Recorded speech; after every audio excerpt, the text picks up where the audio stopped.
और अब यह एहसास कराया गया कि हम निश्चित रूप से, यह सत्य है कि बहुत उदार हैं, और उदारता की पराकाष्ठा यह है कि नाग पंचमी के दिन नागों को भी दूध पिलाते हैं, पर यदि फिर आवश्यकता पड़ जाए तो राजा जन्मेजय की तरह नाग यज्ञ भी कराने की क्षमता रखते हैं, जो सारे नागों को हवन कर देता है। तो मेरा कहने का सिर्फ तात्पर्य यह था कि जो कुछ भी चेंज आया, the entire transition was not just for the sake of the government, it was for the sake of entire mindset and tendency. दो बिंदु और कहूंगा उसके बाद। वो टेंडेंसी और माइंडसेट क्या था, इसके लिए एक पॉइंट आपसे कहता हूं, हम सब ने सुना होगा, थोड़ा कंट्रोवर्शियल किसी को लग सकता है। आर्यन इन्वेजन थ्योरी कब आई? 1850 के आसपास। क्यों आई 1850 के आसपास? Sanskrit is the mother of all the languages, ये कहने वाला कोई हिंदुस्तानी नहीं था, सर विलियम जोन्स थे, जो कि ये कलकत्ता हाई कोर्ट के जज थे ब्रिटिश टाइम में, जिन्होंने Royal Asiatic Society of Bengal बनाई। मगर उन्होंने ये सिद्ध कब किया? 1780 और 90 के आसपास। अब ये फॉरेनर्स के लिए बहुत बड़ा झटका था कि आप तो हुकूमत कर रहे हैं और आप जिसको गुलाम बना के बैठे हुए हैं उसकी लैंग्वेज की सुपीरियरिटी आपसे ज्यादा है। फिर उन्होंने कहा भारत एक देश था ही नहीं कभी, इट वाज नेवर एक यूनाइटेड कंट्री। तो 1837 में जेम्स प्रिंसेप ने अशोक का साम्राज्य खोज लिया। अब ये पता चला कि इतना बड़ा एंशिएंट एम्पायर था, बर्मा से लेके और अफगानिस्तान तक, एरिया में यूरोप के बराबर, आबादी में यूरोप से डबल, इजिप्ट से लेके जापान तक उसका इंपैक्ट था। तो अब क्या करें? अब तो पॉलिटिकली भी हमसे सुपीरियर दिख रहे हैं, नॉलेज में भी हमसे सुपीरियर दिख रहे हैं, लैंग्वेज में भी हमसे सुपीरियर दिख रहे हैं। तो अब एक ही तरीका है कि ये सुपीरियरिटी हम लेके आए थे, और वहां से आर्यन इन्वेजन थ्योरी आकर खड़ी हो गई। तीसरी फॉल्ट लाइन हमारे यहां बनाई जाती है, दलित समाज को स्थान नहीं दिया जाता था, उनके साथ बहुत भेदभाव किया जाता था। मैं पूरी विनम्रता से पूछना चाहता हूं, भारतीय संस्कृति के दो सबसे बड़े महाकाव्य रामायण और महाभारत, दोनों के रचयिता कौन?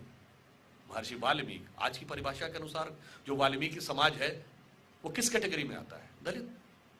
और यथार्थ कई बार हम लोगों से ऐसा घुमा के छुपा दिया जाता था कि कई बार हम समझ ही नहीं पाते थे कि इसमें फैक्ट क्या। जैसे हम और आप सब ने सुना होगा, जब गुड़गांव का नाम गुरुग्राम किया गया तो बहुत से रैशनलिस्ट खड़े हो गए, ये द्रोणाचार्य के नाम पे गुरुग्राम क्यों करना, इन्होंने तो एकलव्य का अंगूठा कटवाया था,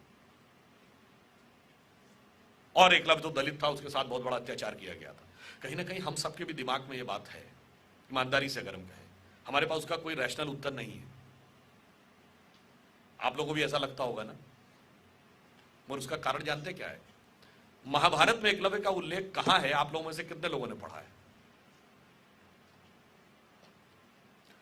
हमारे में से 99 लोगों ने वो नहीं पढ़ा, इवन चैप्टर भी नहीं पता होगा किस चैप्टर में एकलव्य का उल्लेख है। एकलव्य का उल्लेख महाभारत के वन पर्व में आता है, जब वो घटना है ना कि वो कुत्ते के मुंह में इतने सारे बाण थे और जब निकाला तो एक भी जगह पे उसके खून नहीं लगा हुआ था, तो अर्जुन चकित हुए कि इतना बड़ा धनुर्धर कौन आ गया। तो वो एकलव्य प्रकट होता है और द्रोणाचार्य उससे पूछते हैं तुम्हारा गुरु कौन है?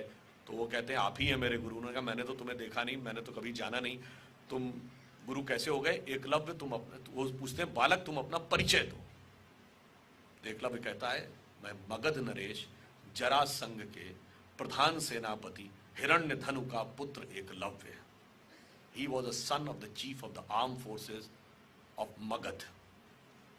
अब दो में से एक बात मान लीजिए, जो कहते हैं या तो मान लीजिए कि दलित कमांडर इन चीफ होते थे, या एकलव्य दलित नहीं था, और दोनों ही नहीं मानेंगे और दोनों ही बातों को अपने अपने हिसाब से प्रयोग करेंगे। दूसरा उदाहरण देता हूं।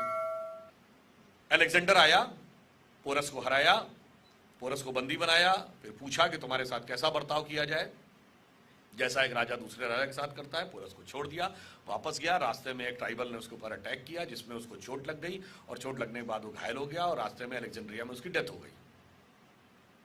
यही हम लोगों ने हिस्ट्री में पढ़ा है ना। पहली बात, भारतीय इतिहास में अलेक्जेंडर के आक्रमण का कोई उल्लेख नहीं है, सारा उल्लेख ग्रीक हिस्टोरियंस की तरफ से।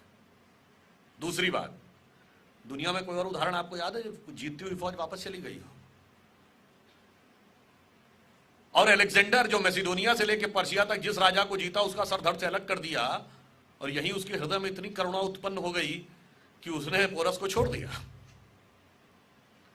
तीसरा, विश्व विजय करती हुई लौटती सेना पर कबीलों ने अटैक कर दिया।